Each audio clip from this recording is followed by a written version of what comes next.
Halla was a former business leader and investor in Iceland and lived through, as did the people of that country, the economic crisis of 2008, and has now made this courageous step into the political arena. Can you share with us one of the toughest decisions as a leader, either on the business side or in your current position, and what you took away from that decision? Sure, thank you. Good morning, everyone. I'd like to go back 10 years. I was at the time the CEO of Iceland Chamber of Commerce, which is sort of the leading organization for businesses and the banks in Iceland at the time. And 20 days after I took over in that role, the first woman to be in that role, Iceland experienced some financial difficulties or economic difficulties, and this is in the year 2006.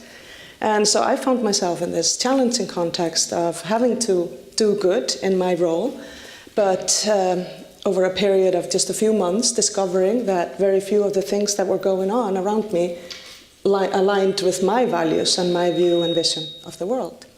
And it was extremely tough because as a woman, and particularly when you're the first woman, you have to do your job and you have to do your duty and you have to do it at least as good or better. Exactly, you have to do it better. But at the same time, the more I learned about the state of the financial sector internationally and at home, the less I slept and the less I believed in what was going on. And it was not in line with my own principles and values. And so a year or less than a year after taking on that role, I made the decision to resign, to found my own investment firm based on different values. And this was in the year 2007, the height of the bubble in Iceland. So we got laughed about because we founded it as a group of women. And a year after that, or a year and a half after that, actually Iceland had its infamous economic meltdown.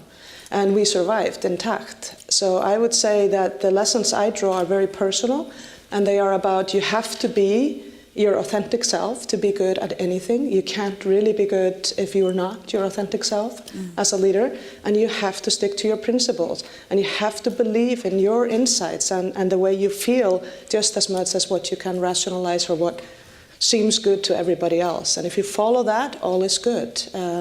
And I think that was a very important lesson for me. Not an easy choice to leave a big, prominent post after only a year there. I got a lot of criticism for that. Also got a lot of laughter for sticking with my own principles, but they actually served me and a lot of our customers very well, because pretty much everybody else in the sector suffered enormous casualties. So the lessons that you have now taken into a campaign for the presidency will be important for us to hear.